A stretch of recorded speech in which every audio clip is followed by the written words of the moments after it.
मुख्यमंत्री नीतीश कुमार ने आज परिवहन विभाग की कई योजनाओं का शुभारंभ किया है। उन्होंने 350 एम्बुलेंस सेवा और 50 सीएनजी नगर बस का शुभारंभ किया। इस मौके पर मुख्यमंत्री नीतीश कुमार ने कहा है कि प्रदूषण रोकने के लिए सीएनजी बस काफी काम करेगा। इलेक्ट्रिक बस प्रदूषण कम करने का काम पहले से कर रहा है।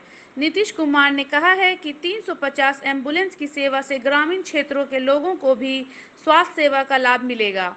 उन्होंने स्वीकार किया है कि कोरोना काल में लोगों को एम्बुलेंस की कमी से काफ़ी दिक्कतों का सामना करना पड़ा है। लोगों को इस दिक्कत से अब निजात मिल पाएगा। साथ ही मुख्यमंत्री ने कहा है कि सड़क दुर्घटना के लोगों को एम्बुलेंस से हॉस्पिटल ले जाने में सहायता मिलेगी। एम्बुलेंस नहीं होने से उन लोगों को अस्पताल तक पहुंचाने में दिक्कत होती थी। सर आज सीएनजी बस का उद्घाटन हुआ सर, कितने बस? इसके पहले तो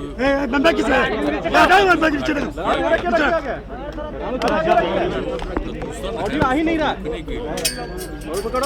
अरे नीचे हम लोग बोल रहे हैं, वहाँ पे ऑडियो नहीं आ रहा। ऑडियो तो कैमरा में घुसा दो नीचे रखिए ना भाई।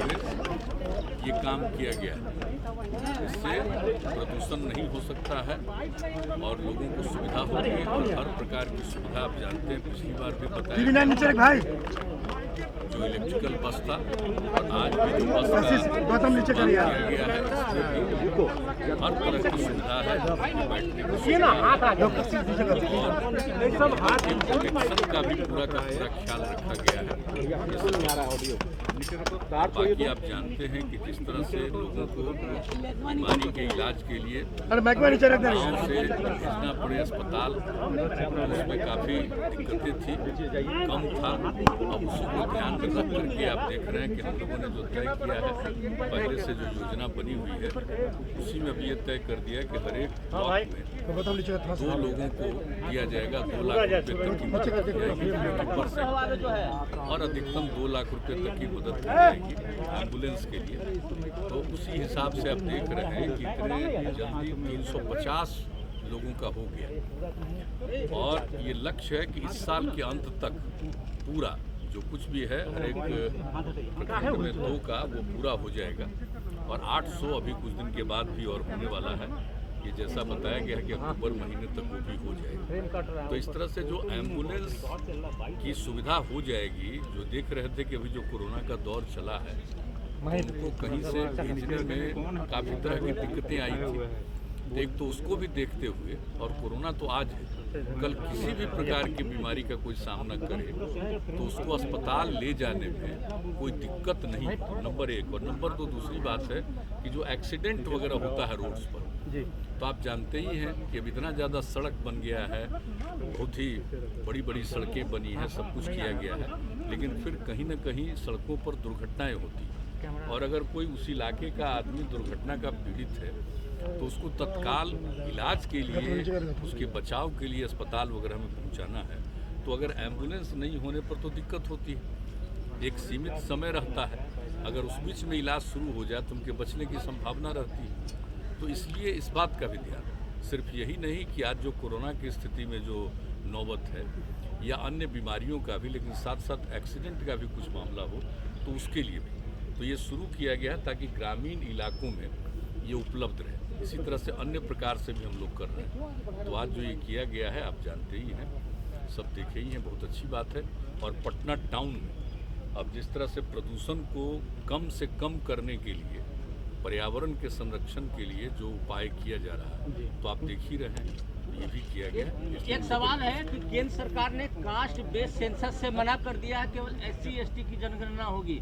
आपने कास्ट बेस्ड सेंसस की बात देखिए, आप तो जानते हैं कि 2019 में फरवरी में और 2020 के भी फरवरी में हाउस से हम लोगों ने सर्वसम्मति से प्रस्ताव पारित किया है कि जनगणना जाति आधारित होनी चाहिए। और इसके बारे में तो बराबर आप जानते हैं कि हम लोगों का जो विचार है वो आप जानते हैं 90 से ये दिमाग में बात आई और उसके बारे में हम कई बार बता चुके हैं। लेकिन यहाँ पर भी हाउस के अंदर भी इस बातों को रखे 2019 में भी और 2020 में भी, तो वहाँ से भी हम लोगों ने सर्वसम्मति से प्रस्ताव भेजा है। हम तो आग्रह करेंगे कि एक बार जरूर करना चाहिए। अब 10 के बाद कुछ दिन के बाद लोगों ने किया था, कास्ट का सेंसस किया, तो उसका तो कोई मतलब आया नहीं, ठीक से हुआ नहीं। तो जो बन करके तैयार हुआ था 13 में, तो 13 के बाद तो कभी पब्लिश नहीं हुआ कि आखिर किस इलाके में किस जाति की कितनी संख्या है।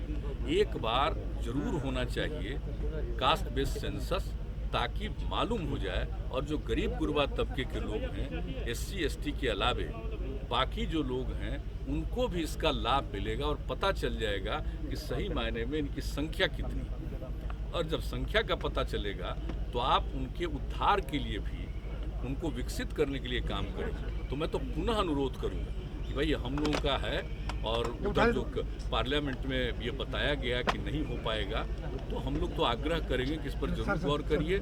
और हम पहले भी न सिर्फ यहाँ से प्रस्ताव गया है, हमने बातचीत भी की थी, तो हम लोगों की तो इच्छा है भाई कि होना चाहिए और उस सब के हित में। सर एक सवाल है, दैनिक भास्कर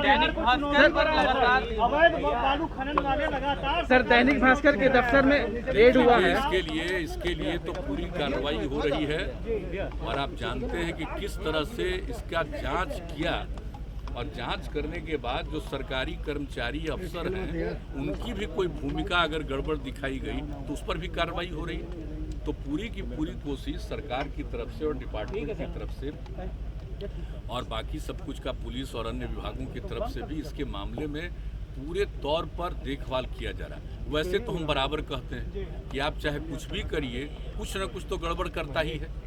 आप चाहे कितना भी अच्छा काम कर दिए, दुनिया भर को देख लीजिए, तो कुछ लोगों की तो मानसिकता गड़बड़ होती है। लेकिन इसके लिए पूरा प्रयास करना चाहिए कि इसका समाधान हो, कम से कम गड़बड़ी हो सके। वैसे तो गड़बड़ी होने नहीं देना है, हम लोग का तो लक्ष्य यही है कि कोई प्रकार की गड़बड़ी नहीं होनी चाहिए। अभी भी चल रही है सर। हाँ नहीं, वो देखिए एक एक चीज पर पूरे तौर पर नजर रखा हुआ है लोगों का, और लोग रिपोर्ट करते हैं रेगुलरली।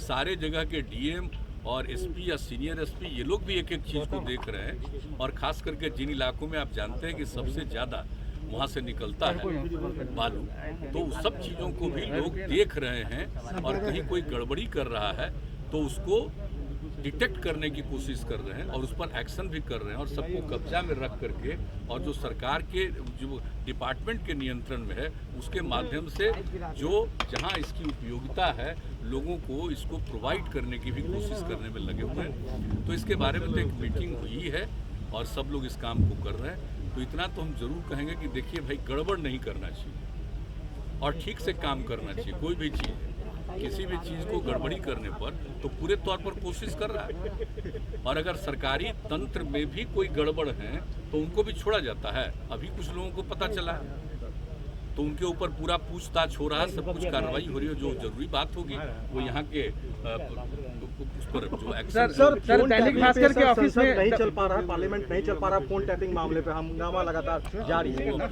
सर टैपिंग पे सर क्या है, आपने भी कहा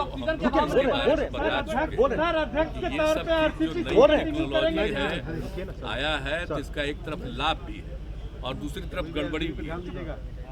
लोगों की चीज़ों को देखने के लिए, नियंत्रित करने के लिए बहुत तरह की बात है, तो इस पर तो निश्चित रूप से पूरे तौर पर कार्रवाई होनी चाहिए। देख रहे हैं केंद्र सरकार ने भी तो कहा ही है, केंद्र सरकार ने तो कहा ही है इसके बारे में कि जो गलत चीज़ें उस पर एक्शन होना चाहिए। तो इसलिए इसके बारे में तो सब लोगों की राय होनी चाहिए कि कभी भी किसी को तंग नहीं करना चाहिए और किसी को भी इस तरह से उसके चीज़ों को अपने नियंत्रण में लेने की कोशिश नहीं होनी चाहिए। जो नई टेक्नोलॉजी आई है, आप जानते हैं उसका तो दो पहलू है ही, दो पहलू तो हो ही गया है। एक तरफ सबको लाभ है और दूसरी तरफ लोग उसी के माध्यम से नुकसान भी करते हैं। तो ये चीज़ तो आ गया, आप देखिए। सर ऑक्सीजन मामले पर सर बात कहा गया कि ऑक्सीजन से मौत नहीं हुई है सर संसद में। ऑक्सीजन के बारे में तो जितना काम किया जा रहा है जरा देख लीजिए और अच्छी तरह जान लीजिए कि जो कुछ भी अचानक जो ऑक्सीजन की जरूरत पड़ी तो सब जगह की थोड़ी दिक्कतें आई, लेकिन उसको फिर से हर तरह का समाधान किया गया और उसके लिए जितनी तैयारी है कि कोरोना ही नहीं, किसी भी तरह से बीमारियों में किसी प्रकार से ऑक्सीजन की कोई दिक्कत नहीं हो, कोई कमी नहीं हो, इसके लिए सारा हो रहा। सारे अपने अस्पतालों में जो जो आपका मेडिकल कॉलेज और ये सब है, अस्पताल भी है, सब जगह और दूसरे जगहों पर भी पूरे तौर पर तैयारी चल रही है। आप समझ लीजिए अगले महीने में बहुत कुछ पूरा हो जाएगा। कुछ जगहों पर तो पूरा हुआ है, लेकिन ये उम्मीद है जो बराबर रोज प्रतिदिन उसके बारे में क्या डेवलपमेंट उसकी रिपोर्ट आती है हमारे पास,